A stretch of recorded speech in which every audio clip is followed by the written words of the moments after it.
Apostalo with her thesis, Protecting Teens with Sexual Health Services, How Contradicting Laws Put Minors in Tough Situations. Let's give her a hand.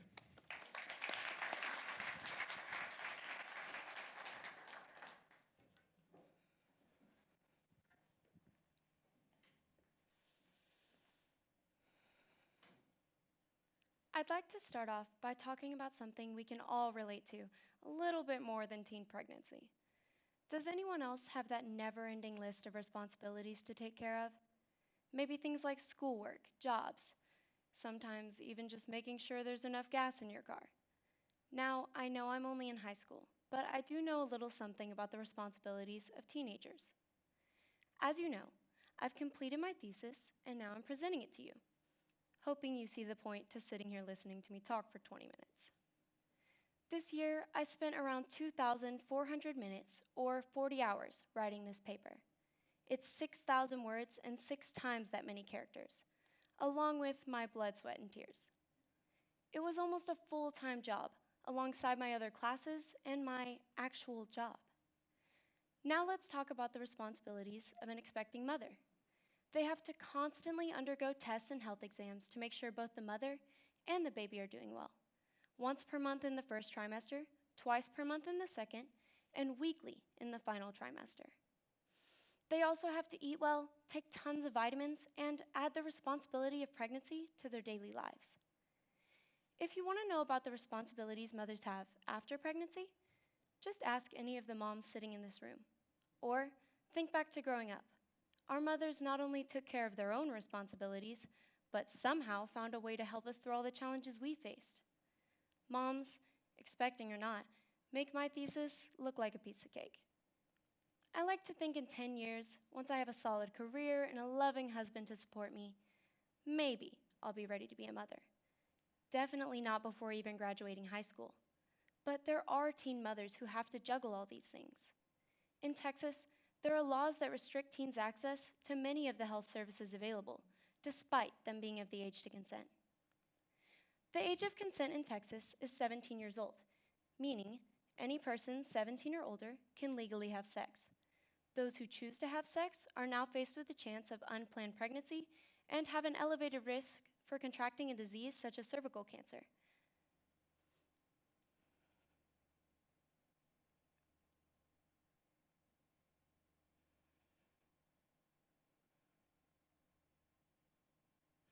However, science and medicine have brought us safe ways to help mitigate these factors through preventative measures and sexual health exams. The only forms of birth control available to 17-year-olds without parental consent are condoms, the morning after pill, and abstinence.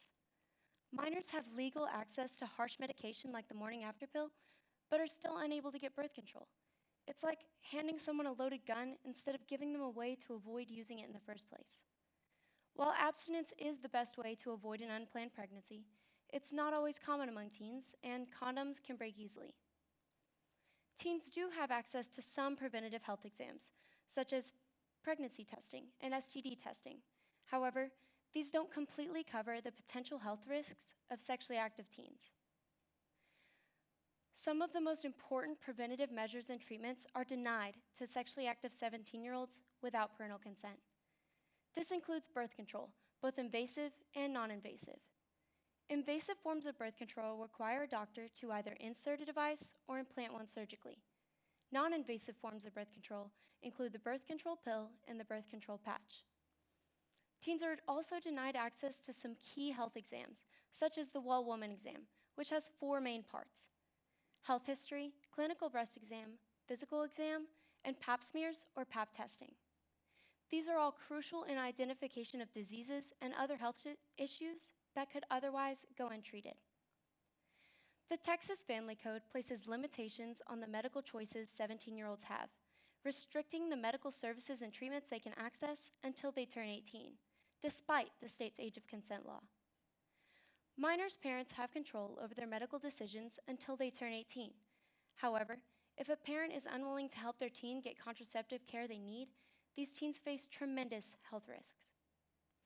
These restrictions force teens to have parental consent for services such as birth control, cervical cancer screenings, and pap tests. A 17-year-old can access these services under special circumstances, such as emancipation, if they have Medicaid, or if they live on their own and manage their own finances. However, the teenager without these special circumstances or parental consent have an elevated risk for unplanned pregnancy and dangerous diseases. Medical services and treatments related to sexual health should be made available to 17-year-olds without parental consent, excluding surgical and abortive measures, by providing an exception to the Texas Family Code, which limits their ability to consent to these services. The first reason they should have more access is to improve the health of sexually active 17-year-olds through disease diagnosis and treatment. The second reason they should have more access to sexual health services is to prevent the potential physiological and psychological effects of unplanned pregnancy. The third reason is that the laws for medical services should be aligned to the laws for the age of consent.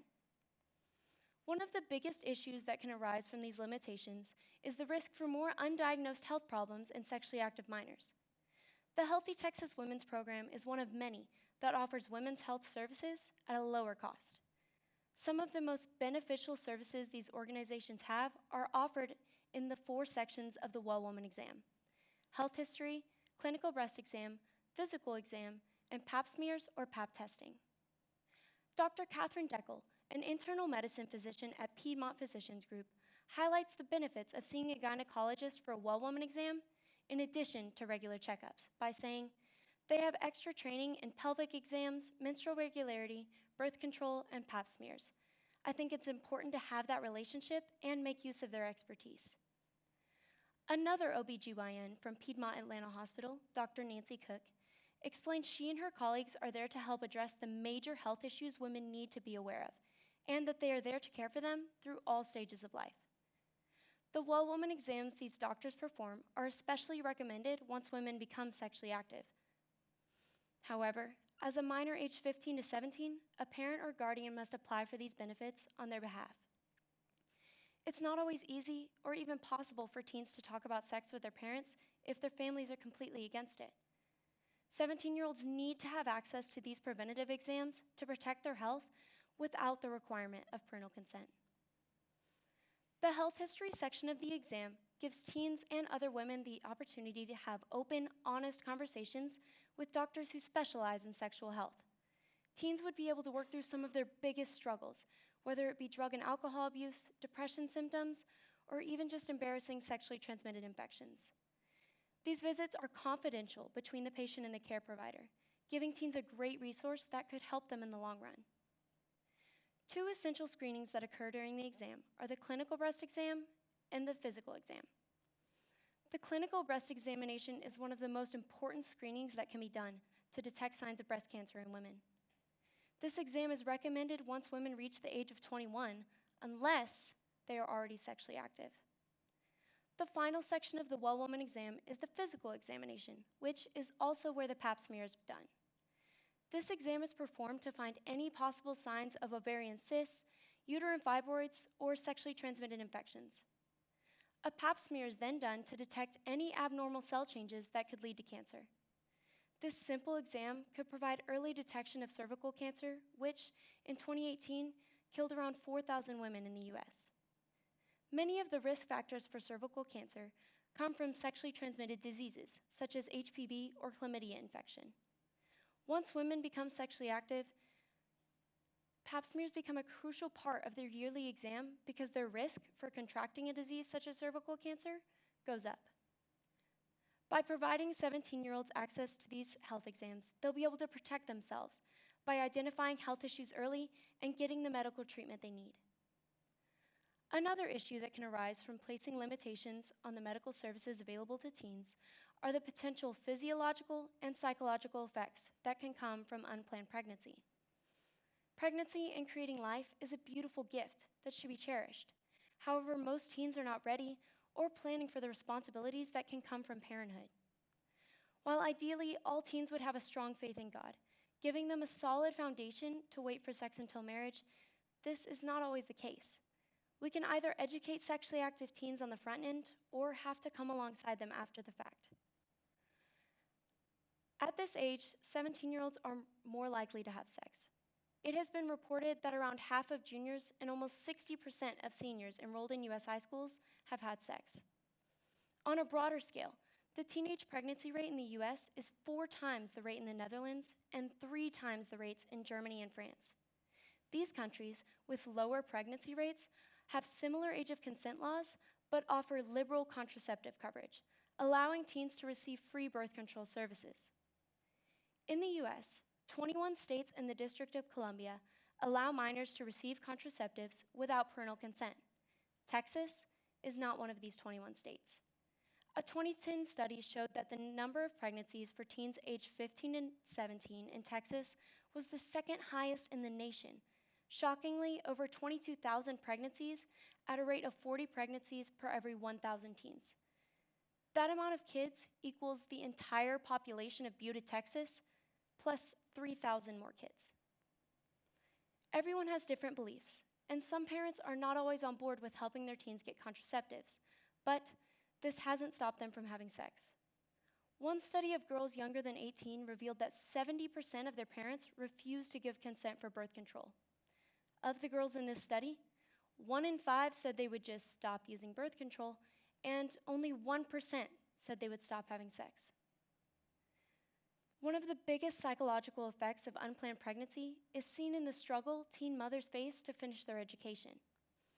Only 40% of teen mothers graduate high school, and fewer than 2% graduate college by the time they turn 30.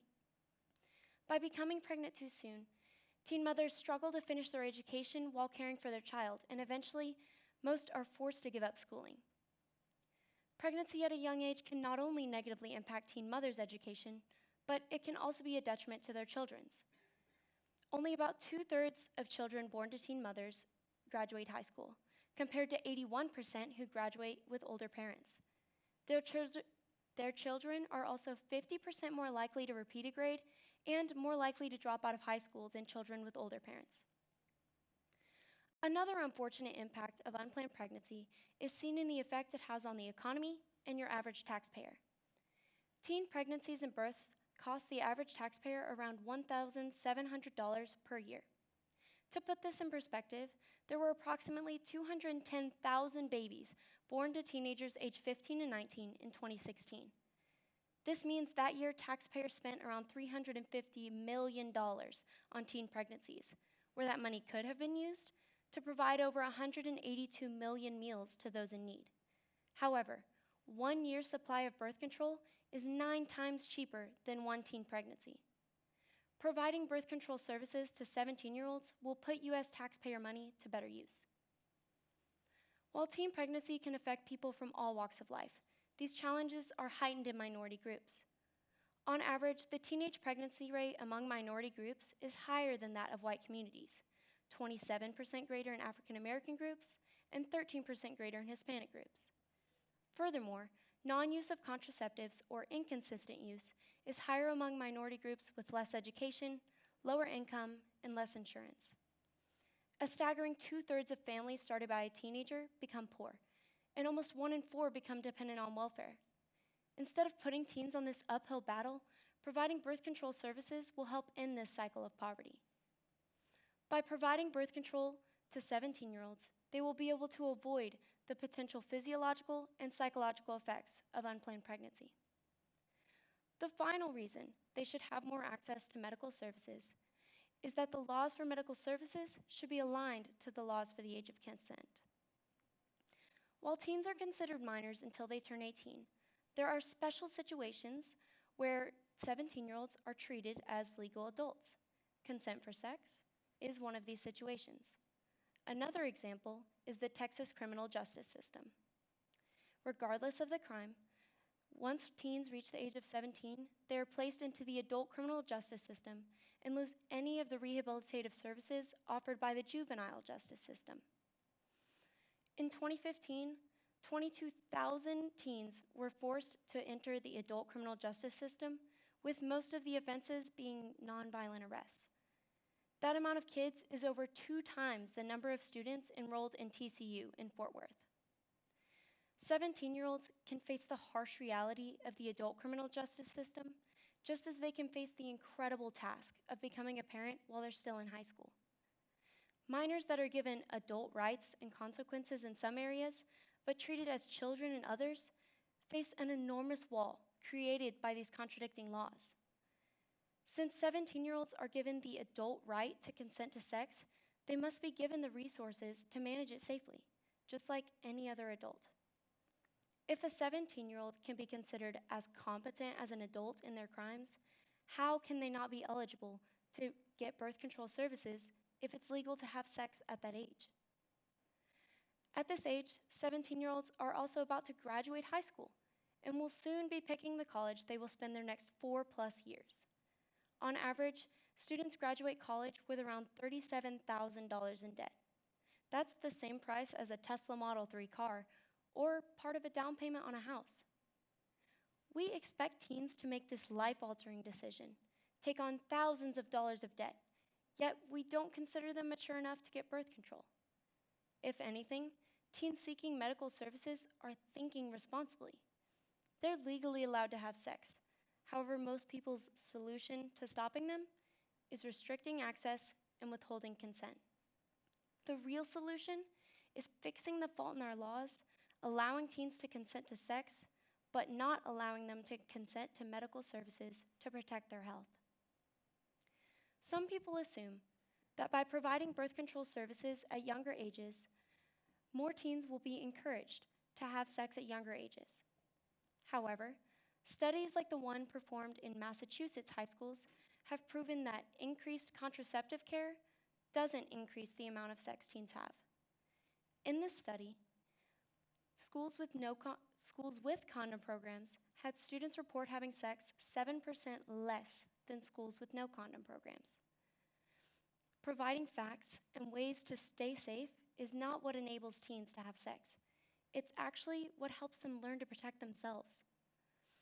Another study, performed by Dr. Timothy Wang and his colleagues, examined how condom availability programs, or CAPs, play a role in both condom use and sexual activity in high schools.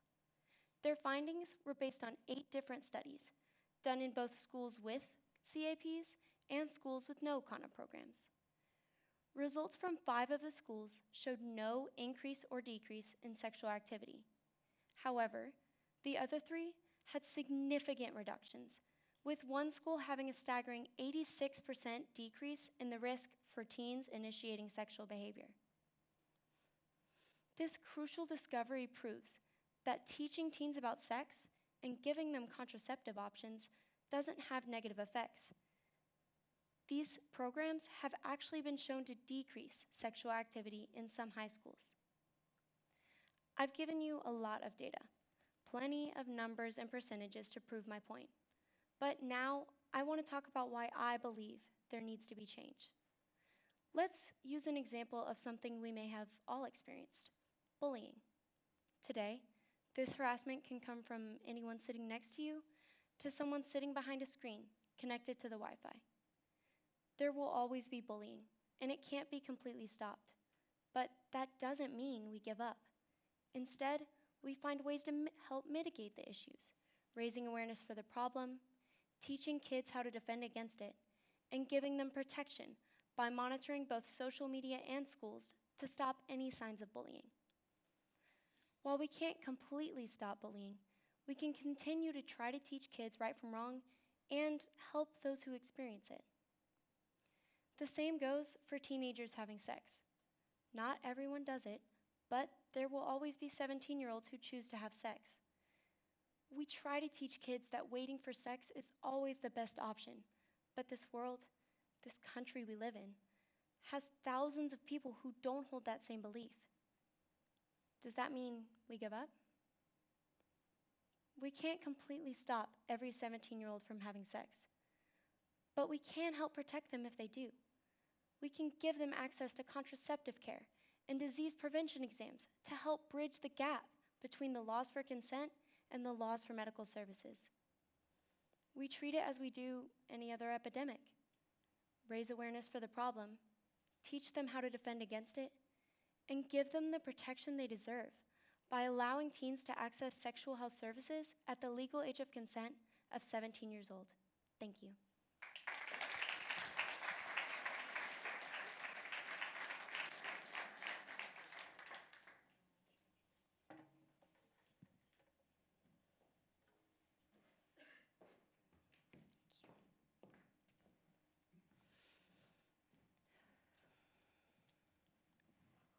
right, on Summer's panel, we have Frank Bryan, who grew up in Houston and graduated from UT with his undergrad and UT Law. He worked as a felony prosecutor for 10 years, a district judge for 2 more years, and a criminal defense attorney for 12. Currently, he works for a state agency that investigates Medicaid fraud, waste, and abuse. We also have Maggie Landermeyer, who is an OBGYN physician in South Austin, Texas. She's one of the founding partners of Hill Country OBGYN Associates, a general OBGYN practice that will celebrate their 20th anniversary in the fall of 2019. Her interests include all areas of women's health, with an emphasis on prenatal care and obstetrics, as well as minimally invasive gynecological surgeries. She graduated from high school in Houston, Texas. She received a BA in chemistry at Texas Tech University, completed medical school at University of Texas Health Science Center in Houston, and concluded her education with an OBGYN residency at the University of Texas Medical Branch in Galveston. When she's not delivering babies or caring for women, Maggie enjoys traveling with her husband and 3 sons, as well as running, hiking, and snow and water skiing. We also have Sandra, who is her advisor and still runs the scariest biology class there is out there, and Graham Donaldson, who doesn't understand biology at all. Right. You have a paddle in front of you. If you show me the white side, it means new question. If you show me the red side, it means follow-up question, and you get priority. The floor is open. Donaldson. Good job, Summer. Okay, so in your third point, you were talking about this weird misalignment between age of consent being 17, legal adult being 18.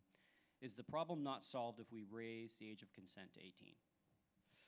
I've considered that a lot going through this topic about why not just raise the age of consent to 18? Maybe it will prevent more teen pregnancies. In my research, I found that 8 of the 50 states have the age of consent at 18. California is one of these states, and they have the highest pregnancy of the nation, above Texas. I believe at around 27,000, and Texas at 22. Raising the age of consent won't necessarily stop teens from having sex. It will just limit their access even more. I think the solution to the problem is providing more medical services, not necessarily changing the age of consent.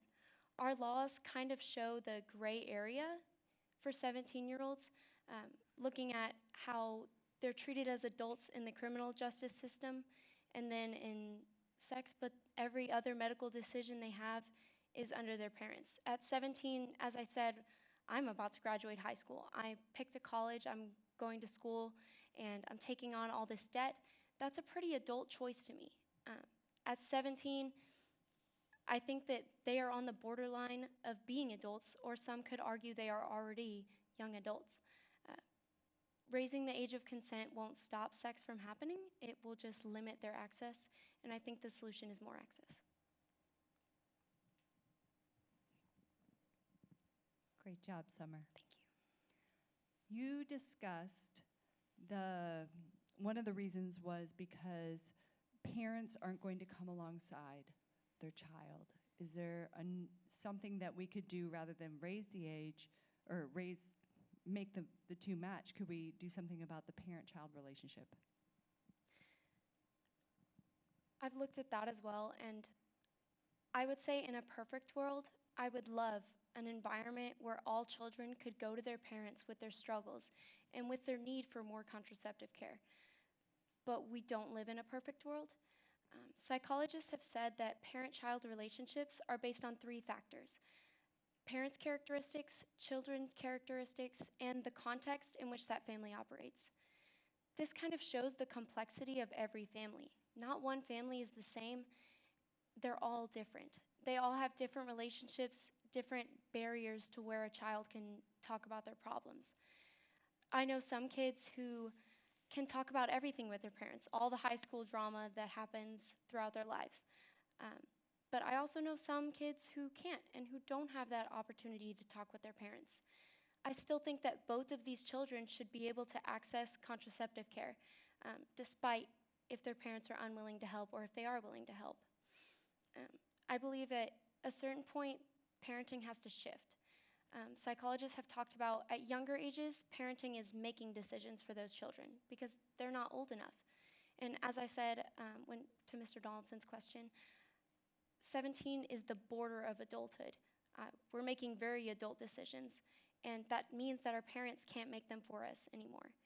Their role is now to guide us and to teach us the effects of our decisions. And a part of that is letting go and not just saying, do whatever you want, kids, but teaching them, and they have to make their own decisions in that. Just to follow up with that, so you're talking about a change in the law. So as Christians, we have different standards of sexual ethics than the greater culture at large. And you mentioned that in your paper. There are laws on books that Christians find sort of repugnant or things that are antithetical to the faith. Why should we be champions of this specific proposal? So why should Christians advocate for a change in this law? Yeah, I mean, so you stated the case that for its reasons, but why should we take up the charge and be advocates for this particular cause, as opposed to any other ways of dealing with teen pregnancy that may be more palatable? Yeah. I had to pray about this question a lot whenever I chose this topic. It's obviously very controversial, especially at this school or even in my church. But as a Christian, we're called to not only reach out to our own congregation and help them, we're called to reach out to everyone. And I think that a part of that is helping those who either don't have our same faith or who make the decision to have premarital sex. We can't just ignore that portion of the population. We have to be able to help them. Let me use an example. A young woman named Jessica Chester. She grew up in Garland, Texas, went to Garland High School, had a 4.5 GPA, full tuition scholarship to UTD, wanted to be a doctor, double majored in microbiology and business administration. Very smart girl, had high goals and high potential. At 17, she found out she became pregnant her senior year of high school. She was unable to talk with her parents about sex, and her school only offered abstinence-only sex education. She says sometimes she felt like a failure and that she gave up on her goals and her dreams and messed them up. And she says that while she will never regret her children, she has to live with the fact that her decisions as a teenager affected her life, and her inability to get contraception also affected that. We want anyone, Christian or not, wants kids to be able to reach their goals, to get to their highest potential. And protecting kids with contraceptive services is one way to do that, to keep their lives on track, moving in the way they wanted it to go. I know that as a Christian, I have struggled with the fact that waiting is always the best option. And I don't think that we should just give them access to contraceptive care and stop there.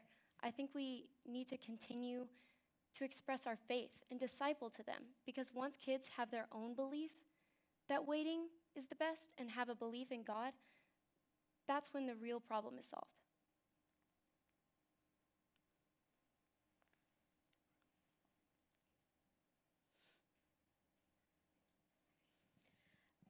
You mentioned that the different states and like California's age of consent and age of sexual health services was 18. In your research, did you find any states that had lower than 17? And do you have any data at all on their pregnancy rates? Yes, ma'am. I actually did find a few states. There are multiple that have the age of consent lower than 17. I chose 17, one, because it's pretty much like the age of majority for consent to sex.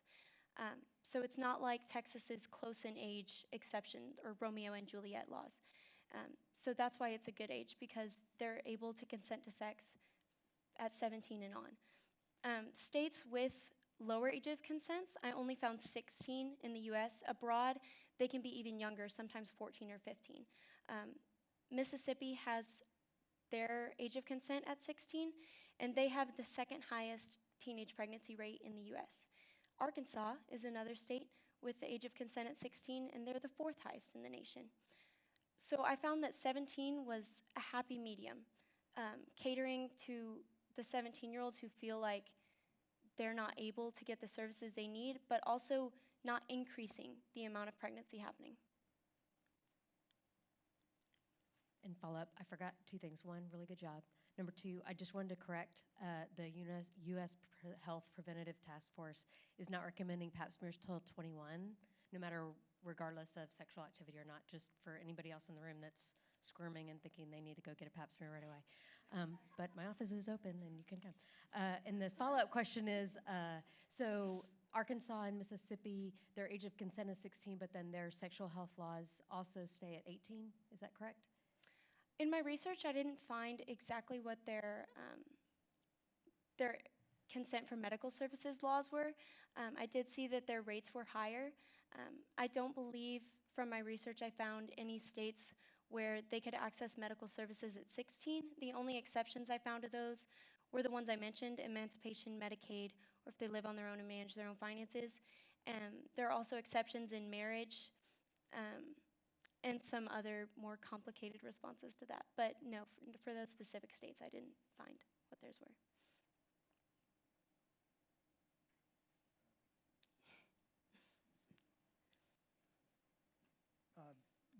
Very good job. Thank you. I wanted to also mention that I probably should have put on my bio that Dr. Landemeyer delivered my daughter. I didn't realize that's who was sitting here. And my memory of that is foggy. Mine too. And so I'm also not an expert on methods of birth control, but condoms, a 17-year-old sexually active girl could obtain condoms without parental consent, right? Yes, sir. And why is that insufficient for that year of 1 year, age 17? Why is that an insufficiently effective birth control method? Since that does not involve prescription medication and doesn't involve an invasive test. Yes, sir. Why isn't that good enough for that 1 year? I think that condoms are very important because oral birth control will not prevent STDs from occurring. So it's important that condoms are still used even if birth control was an option. Looking at the success rate, condom success rate is around 85%, and the birth control rate is around 91%, and with perfect use, it's at 99%. So it would give more protection against teen pregnancy, and also condoms have a tendency to break, so they're not always going to be effective in preventing teen pregnancy, but they are very helpful in preventing STDs. Just to follow up to that, but your recommendation is then that parents have they have a right over their child's health that's removed for whatever the gap is from condom use to what you're proposing. I guess how would you react to my assertion that like your cure is harsher than the problem you're trying to solve? That by having to do a special amendment to the relationship between parent and child, when there are other alternatives that are maybe not perfect, but do a pretty good job. I guess, yeah, if the cure is worse than the disease is my concern. Well, I'm going to have to disagree with you. I think it is a very big issue. And looking at more recent statistics, in 2017, there were around 27,000 births to teens, and in 2013, 53,000 teen pregnancies in Texas alone. And the condom use for ages in grades 11 and 12 is 44%. So almost half of everyone who's sexually active, a junior or senior, uses condoms. With 53,000 pregnancies, clearly they are not doing their job as well as they could. I understand your point where taking a right away from a parent seems a bit dramatic, but at the same time, take the criminal justice system. 17-year-olds are treated as adults in their crimes, so they have their right to be arrested. Their parents have no say in that. The parents can't just say, no, I want them in the juvenile justice system because they're still a minor. They are put into the adult criminal justice system regardless. And 17-year-olds are given the right to consent, but it's under their parents' decision if they can access medical services. And that's where I'm saying there's a gap here.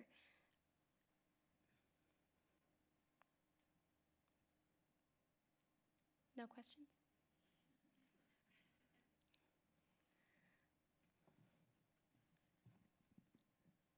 Your first point was talking about the well women exam.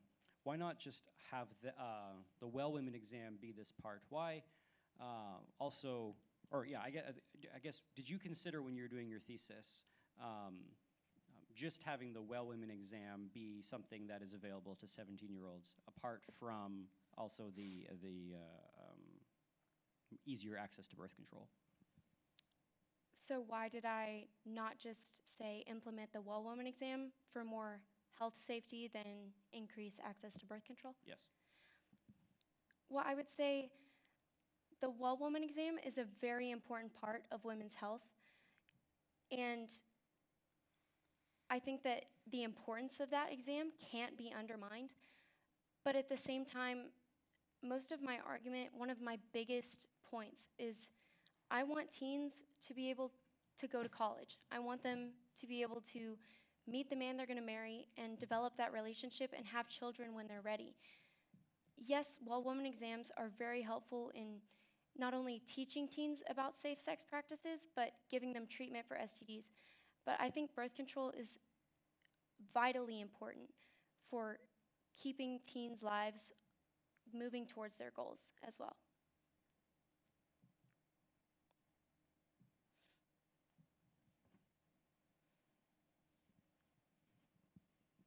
So this is a bit of a speculation question, but so of the unwanted pregnancies in 17-year-olds, how many do you think were from the embarrassment of the child to be able to talk to the parent, which you said was as a factor that would be eliminated if this proposal went through, versus students or versus 17-year-olds who had perhaps no relationship with parents, or I know this is speculation. I'm just wondering how many people are going to benefit from the program if there are other non-prescription birth control measures out there.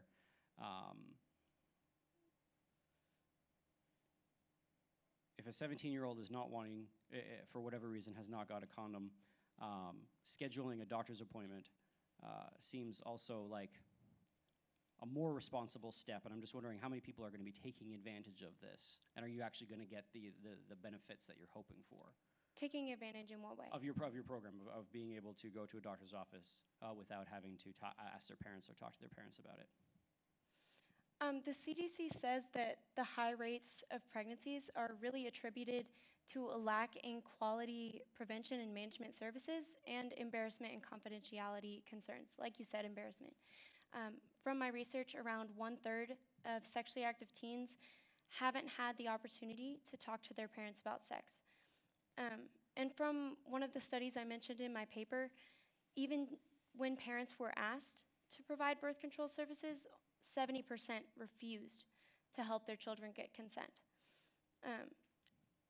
I agree with you that going to doctor's visits would be a very good step, and ideally, in my perfect world scenario, teens and their parents would be able to go and have open, honest conversations about that.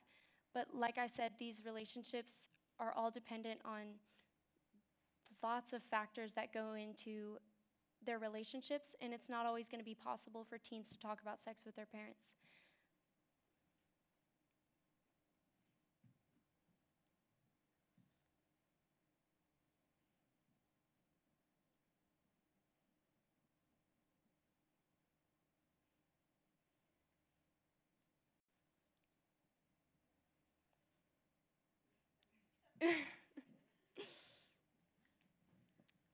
I can read you some of my stats if you want.